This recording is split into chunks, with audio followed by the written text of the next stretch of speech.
everyone, this is Maki. Do you like Gundams that excel in close combat? Do you like the Athrun Gundam? Or do you prefer the arcade Gundam? The Gundam Age 1 Titus is also known for its powerful melee combat. This time, we are going to analyze a Gundam from Gundam Seed Destiny. It's the Infinite Justice Gundam. This powerful Gundam is piloted by one of the protagonists of the Seed series, Athrun. Its body equipped with beam sabers is impressive, isn't it? This time, we'll delve into the secrets of the Infinite Justice Gundam. Did you hit the subscribe button? Let's uncover the story behind the Infinite Justice together. The Infinite Justice is a Gundam that has different opinions according to different sources, similar to the situation with the Strike Freedom. Many fans speculate that this reflects the chaos at the production site in the real world. Personally, I tend to think since it's a Gundam that's involved with Laos Crimes Forces and the secret organization Terminal, there could be intentional misinformation mixed in. I recommend that everyone continue to analyze the information with their own interpretations. What led to the design of Infinite Justice? There are many documents that say it was designed as a successor to the Justice Gundam. Some also mention it uses data from an unknown prototype designed at the same time as the Justice Gundam. It seems to be a common understanding that the Soft Army is the basic design. Designed with a nuclear engine in mind, the development of the Infinite Justice was halted due to the signing of the Junius Treaty. Later, the secret organization Terminal seized the data on the Infinite Justice. And the factory, which is a weapons development and manufacturing base, will manufacture Infinite Justice. At this stage, data from Zaft's second stage series of mobile suits was used. Of course, the second stage series was developed after the Junius Treaty was signed. From this, we can understand that the Infinite Justice piloted by Athrun is fundamentally different from the Infinite Justice developed by the Soft Army. There are many reports that Kira Yamato led the development of Infinite Justice. It seems that adaptations were made with an emphasis on 2 points. The pilot was Athrun, and the goal was to work with the Strike Freedom. However, the novel states that Kira first learned that the Freedom had been repaired while fighting Laos Assassination Squad in Nord. Laos was attacked by the Assassination Squad in December of Cosmic Era 73.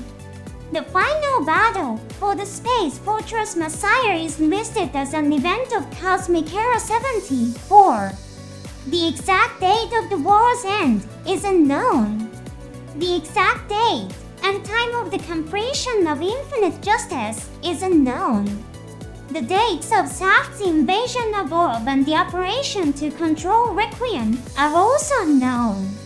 Information is scarce, but it suggests that Kira's involvement in the development was for a very short period of time. Also, Kira was active with the Archangel. It's almost impossible that he participated in the work at the factory. First, regarding the possibility that data was passed through members of the secret organization Terminal. Terminal's intelligence agents are hidden around the world, capable of information warfare on the same level as large organizations like the Plants and the Earth Alliance. And Infinite Justice was the trump card to save the world from destruction by war. If Terminal's agents cooperated, it would be possible to transport the data created by Kira to the factory. In the movie Gundam Seed Freedom, an extremely powerful quantum communication system is introduced. It's a system capable of communicating and controlling mobile suits from the Earth's atmosphere to the Moon's surface with almost no time lag. While it is Orb's most closely guarded secret, the Infinite Justice is also Terminal's top secret. This system may have allowed Hiro Yamato to participate in the development of Infinite Justice. Hiro also has exceptional data handling skills, so much so that Albert Heinlein, who was involved in the development of the Freedom and Justice, respects him greatly. Albert is described in the Seed Freedom novel as being regarded almost as a god by the technicians. Albert is an extreme meritocrat and realist, showing respect only to those he recognizes. Hiro's abilities are so advanced that Albert respects them. Given Hiro's abilities, it would be possible to produce extremely effective data for the Infinite Justice in a short period of time. The Infinite Justice was completed as a successor to the Justice Gundam. What are its characteristics? Like the Justice Gundam, its melee combat ability is often noted. Coupled with the fact mentioned earlier that Hiro adapted it with Athrun's piloting in mind, the Infinite Justice Gundam is often referred to as the ultimate melee Gundam. However, Athrun is not only a melee combat specialist. In shooting battles with the meteor, he has proven to be on par with Hiro. In addition, during shooting training on the battleship maneuver, a scene was depicted in which the shooting ability using guns was extremely high. Director Mitsuo Fukuda said Athrun is someone who will use anything to win. This means that he is not a person who chooses melee weapons or shooting weapons based on his preference. Gilbert Duano wanted Athrun to use the Legend Gundam equipped with the Dragoon system. The focus on melee combat with the Infinite Justice Gundam may have been a reflection of the Aegis Gundam's melee combat data. It was in a battle using the Aegis Gundam that Hiro experienced the ultimate state of Athrun's fighting ability. Of course, the biggest reason in the real world is to differentiate it by giving it a different personality from Freedom Gundam. From here on, I'm going to add a lot of my personal opinions. I think the characteristic of the Infinite Justice Gundam is that it inherits the design concept of the Justice Gundam. You may be wondering why I'm stating the obvious. Sorry for the convoluted way of saying this. I think that the Infinite Justice is not just an enhanced and developed version of the Justice Gundam, but a mobile suit developed with a focus on the design concept of the Justice Gundam. Please note that this is largely my personal interpretation. The main goal of the Justice Gundam was to merge the data of the GATX series, which was confiscated by the Earth Alliance, with the mobile suit technology of the Soft Army. The sensor in its head is a fusion of the sensor array of the Soft mobile suit and the head sensor of the Aegis Gundam. The Fayam on his back uses the technology of the Soft support weapon girl. The detachable mechanism of the Fayam is the result of the fusion of the Striker Pack system with Soft technology.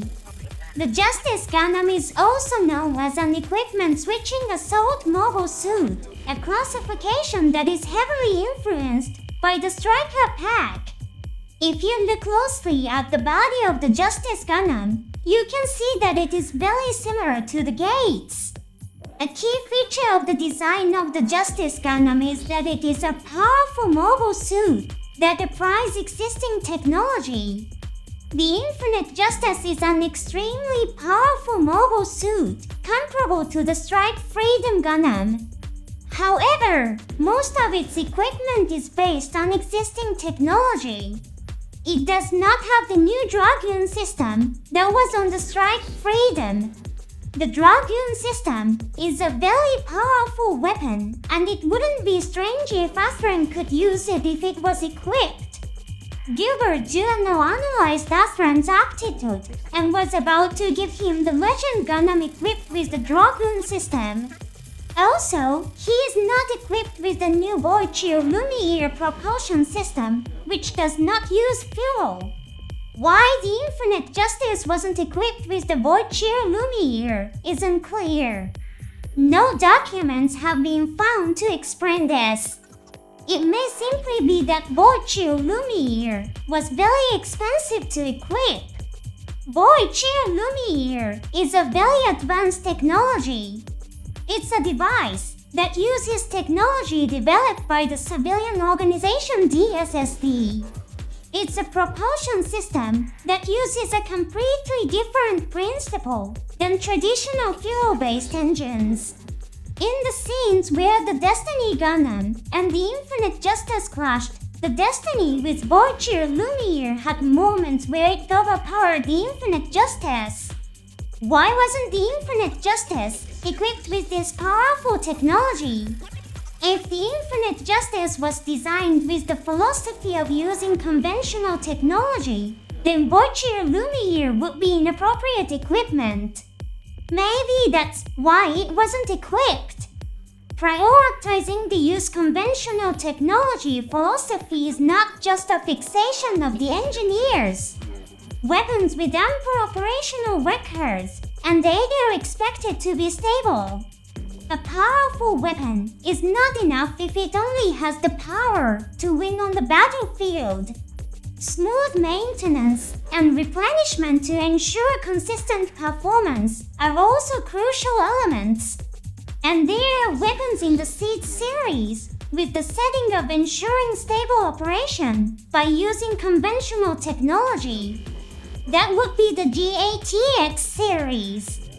The head-mounted Vulcan guns of the GATX series are weapons adapted for mobile suit use from weapons traditionally used by the Earth Alliance. The weapon, called Eagle Starling, is also used on warships, including the Archangel. In addition, the missile launchers and missiles used by the Buster Gundam are also traditional Earth Alliance weapons. By equipping the GATX series, which was developed with new technologies, with weapons based on traditional technologies, its stability as a weapon is enhanced. Finally, I'd like to discuss another interesting element. Please note that this is also an opinion that includes my personal interpretation. The Infinite Justice Gundam may be technically related to the Providence Gundam. In fact, there is a statement in the Providence Gundam that it was originally designed as a mobile suit capable of melee combat using multiple beam sabers. The Providence Gundam that appeared in the TV anime was completed after a specification change to use the Dragoon system. The original melee combat specification appears only briefly in the game footage. Although only about a quarter of the body is shown, it can be seen that it is equipped with two beam sabers on one side. The Infinite Justice Gundam may be using the design of the Providence Gundam, which was adept at melee combat. This is in line with the previously mentioned idea that the Infinite Justice Gundam was designed using data from a prototype with a known specifications machine. However, I must repeat that this is just a speculation. What do you think? Let's take a look at the weapons of the Infinite Justice. First is the head-mounted Vulcan gun. Like the Aegis, Justice, and Saber Gundams, it's equipped around the cheeks due to the head crest sensor taking up much of the space on the head part. Many might think it's an improved version of the Vulcan gun equipped on the Justice Gundam. Surprisingly, it's not. This head-mounted Vulcan gun is an improved model of the one equipped on the Gazoo. The Vulcan gun of the Justice Gundam had a caliber of 20mm. The Infinite Justice's Vulcan gun is reduced to 14mm. However, due to improved propellant, the initial velocity of the shots is increased, and the anti-armor friction-reducing coating applied to the bullets also increases the destructive power by about 25%. The smaller caliber also means about a 20% increase in the number of bullets it can carry. It's a very modest weapon, but it's made powerful by many of the latest technologies. Next is the chest-mounted Vulcan gun. It's classified as a CS primarily intended for anti-air defense. Since it's fixed to the chest, it can't move the barrel freely but can fire many bullets forward. Due to improvements, the Phaeton-01 no longer uses metallic bullets. However, by installing a Vulcan gun in the chest, it continues to allow the use of weapons that produce physical impact. The Justice Gundam's chest also had components resembling a Vulcan gun. Early documents after the TV Annie aired mentioned a Vulcan gun equipped in the chest. However, with the release of the Freedom Gundam's Master Grade model kit, it was revealed that the chest components are multi-sensors. The Infinite Justice is the first of the Justice Gundam type to equip a Vulcan gun in the chest. Next is the High Energy Beam Rifle. It's an improved model of the Lupus Beam Rifle, equipped on the Justice Gundam. Many sources describe it as significantly strengthened.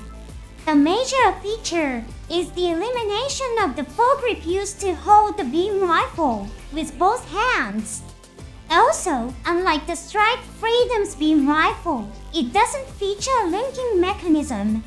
It's a weapon that appears to simplify the structure to enhance reliability and stability as a weapon. Next is the Super Lacquered Beam Saber. It's an improved weapon of the Lacquered Beam Saber, equipped on the Justice Gundam. It can also be used in the ambidextrous halberd mode by connecting two hilts. Surprisingly, the Super Lacquered has performance on par with the Vakra Beam Saber used by Zaft's second stage series. It's not that it's higher performance than the Vakra Beam Saber. The Vakra Beam Saber is an improved model of the Lacquered Beam Saber, possessing higher attack power than the Freedom or Justice. With the completion of Super Lacquered, it finally became a weapon comparable to the second stage series. However, as a result of the high energy supplied by the Hyper-Deuterium engine, the final attack power of the Super Lacquered is more powerful. The legs are equipped with the Griffin Beam Braid. Many sources explain that it reflects combat aid from Athrun's Aegis Gundam. It's a weapon that gives the Infinite Justice extremely powerful melee capabilities in conjunction with the Super Lacquered Beam Saber and Shining Edge Beam Boomerang. In fact, it is a weapon one generation earlier than the Griffin 2 Beam Braid equipped on Gaia Gundam. Infinite Justice's main body design was completed before Phaeton-01, so its legs are equipped with old-style Griffin Beam Braids. This specification remained unchanged even after acquiring the Griffin 2 technology and completing its implementation on the Phaeton-01. It is unknown why the legs continue to be equipped with the old Griffin Beam Braids. Perhaps in this respect too, the design focused on stability by mounting old-style weapons. Its destructive power is extremely high, easily severing the arm of the Impulse Gundam. Even the Destiny Gundam, with its variable phase shift armor and strong internal frame, had its legs destroyed by the Griffin Beam Braid. It's a critically important weapon for the Infinite Justice, and Satoshi Shigetao, who supervised the Master Grade model kit, designed it believing that the kit with the Griffin Beam Braid is the most important weapon for its cool appearance. Then there's the Beam Carry Shield. It's a shield that combines the functions of a beam shield with weaponry. It's equipped with the latest beam shield technology, variable phase shift armor, and anti-beam coating as 3 defensive mechanisms.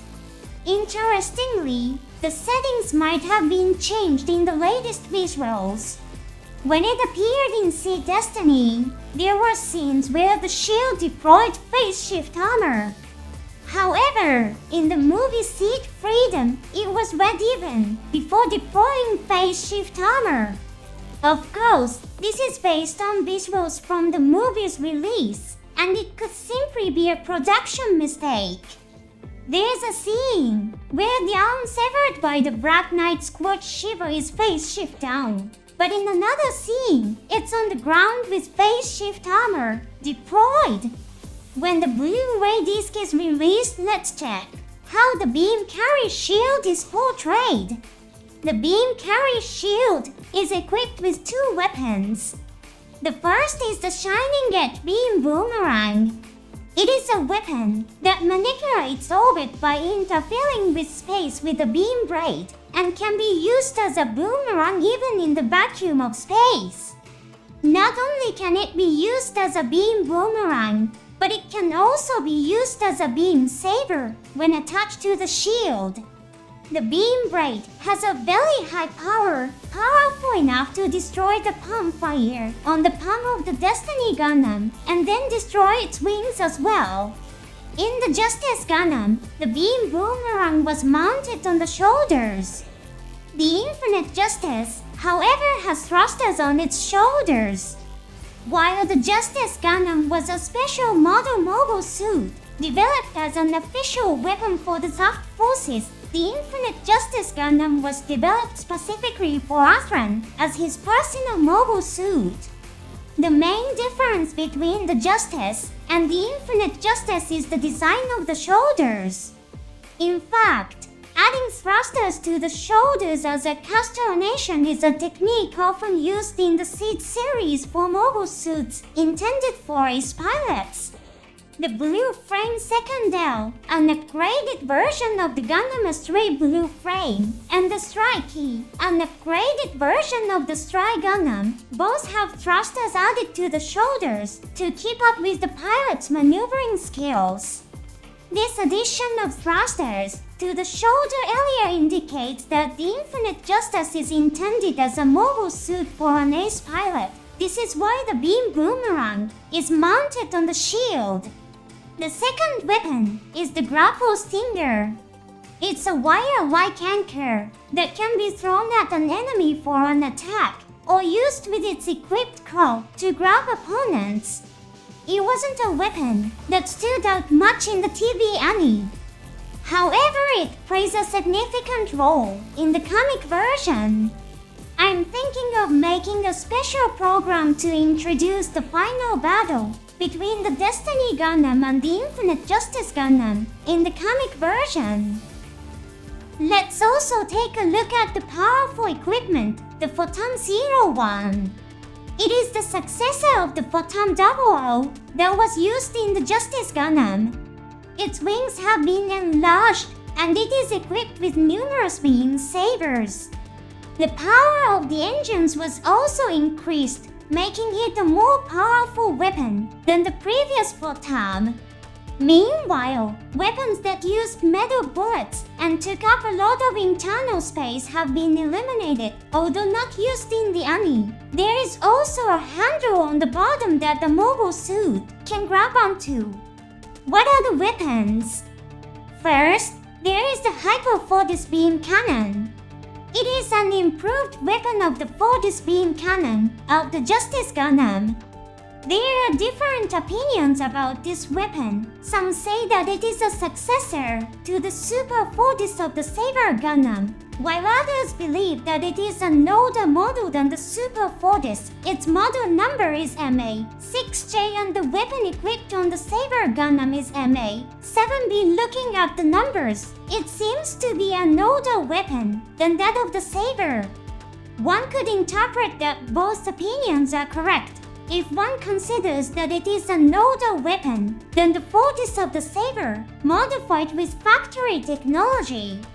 While the Saber's super force was intended to be used as a targeting aid for the large beam weapon, the Amphor's hyper force is equipped as a primary firing weapon, hence its higher attack power. Next is the Breathless Lacquer Beam Saber.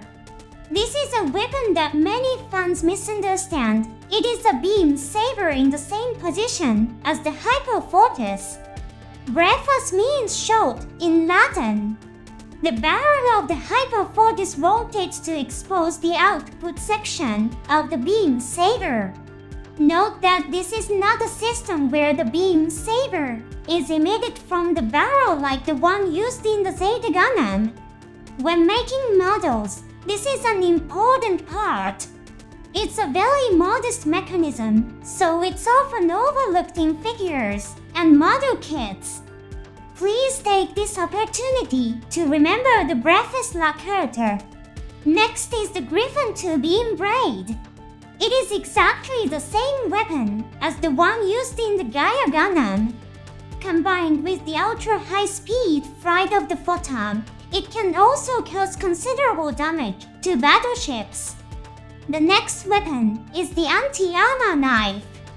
It is used after separating from the Infinite Justice. It displays a yellow color due to the variable phase shift armor.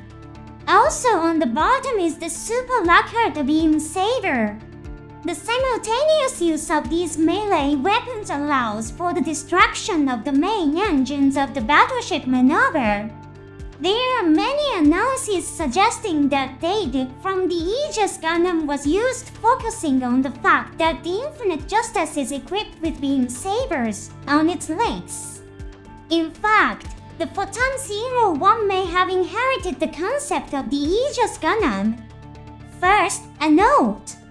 This opinion was considered by Keiichiro Katagiri, who participated in the design of the GATX series during the design phase. Please note that it is unclear whether this is reflected in the official settings. There is a weapon called GATX 301 in the prototype stage of the Aegis Gundam. This is a mobile armor, not a mobile suit. It features the ability to attack the enemy with a beam saber emitted from the nose, with damage to itself being negated by the phase-shifting armor. Did you know this?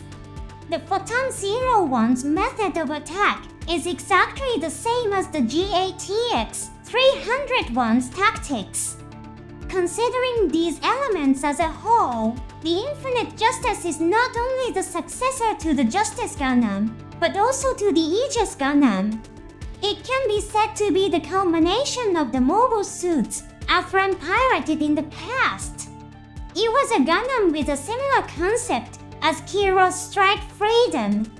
The Photon 01 was lost in the destruction of Requiem, however. The Infinite Justice that flies alongside the Eternal and the Archangel after the final battle is equipped with the Photon 01. There must have been a spare. There have been occasions where unexpected weapons have been equipped. This is an event from the comic version called The Edge.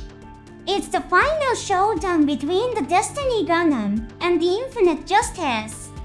Athrun steals the Arendite from the Destiny Gundam to destroy the Requiem.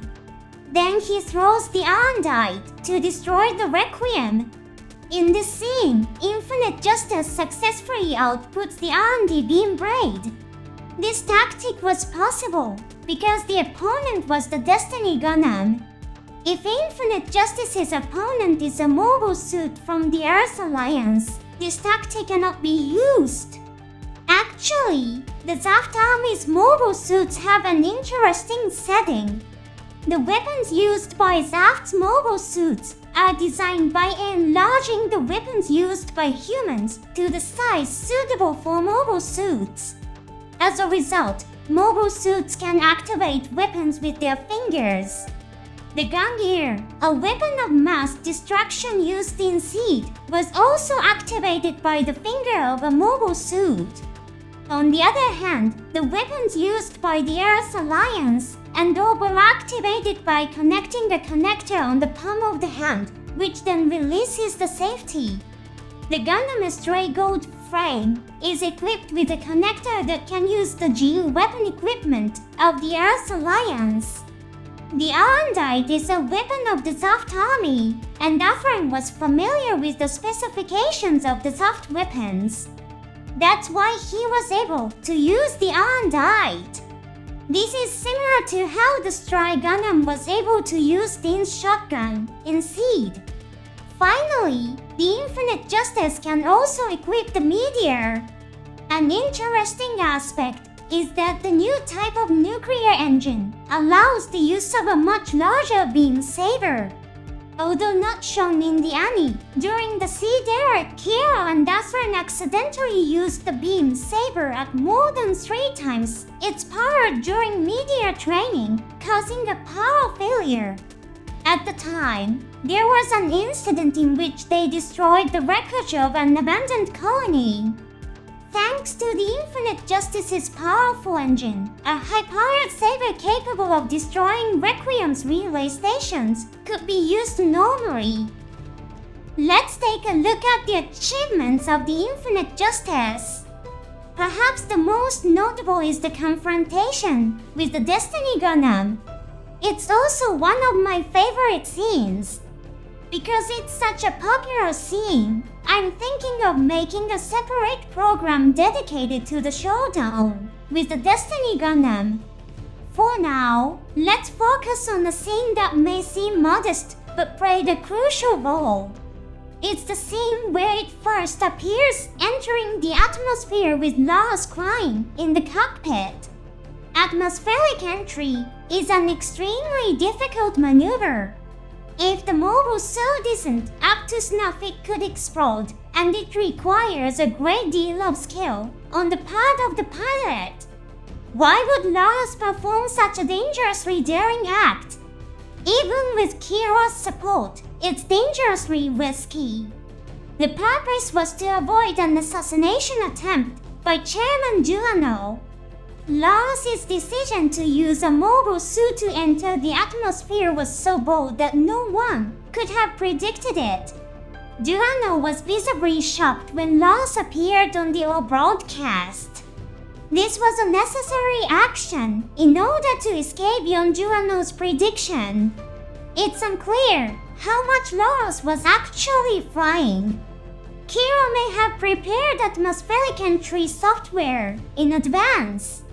After the successful atmospheric entry, the Infinite Justice is brought aboard the Archangel. Then comes the moment when Athrun sees the Infinite Justice for the first time. Before this scene, Lars had hesitated to show the Gundam to Athrun, thinking it might be cruel to give this Gundam to Athrun now. She often adopts a stern attitude toward Athrun, but she also understands his suffering. Kira tells Lars, "I agree with you, but not being able to act when you want to is the most painful state to be in." The Infinite Justice represents the power to fight, but for Athrun it was more than that. The Justice Gundam is hailed as a hero who saved humanity from the brink of destruction. But its roots lie in the hatred of Patrick Zor. A mobile suit born out of intense hatred for the Naturals was the Justice Gundam. Athrun parted ways with the Justice Gundam and detonated it in the final battle of Seed. When confronted with the Infinite Justice, Athrun muttered "Justice her," while he understands that it's different from the Justice Gundam he destroyed. He struggles with the fact that the Gundam born of his father's hatred has reappeared before him. The name Infinite Justice is bold and cool-sounding, but depending on the interpretation, it could also seem like a curse haunting Athrun. The title of this episode is Refrain. Athrun, once again facing the embodiment of his father's hatred. Athrun accepting the power of a warrior from Duano. Faced with these recurring scenes, Athrun is troubled. Athrun confides to Lars, "Do you see me as just another warrior?" Lars replies, "That is for you to decide. Power is only power. You're a man named Athrun before you're a warrior." Athrun decides to pilot the Gundam named Justice again by his own will. Why was the Infinite Justice designed to look like the Justice? Of course, commercial reasons in the real world might be the biggest factor.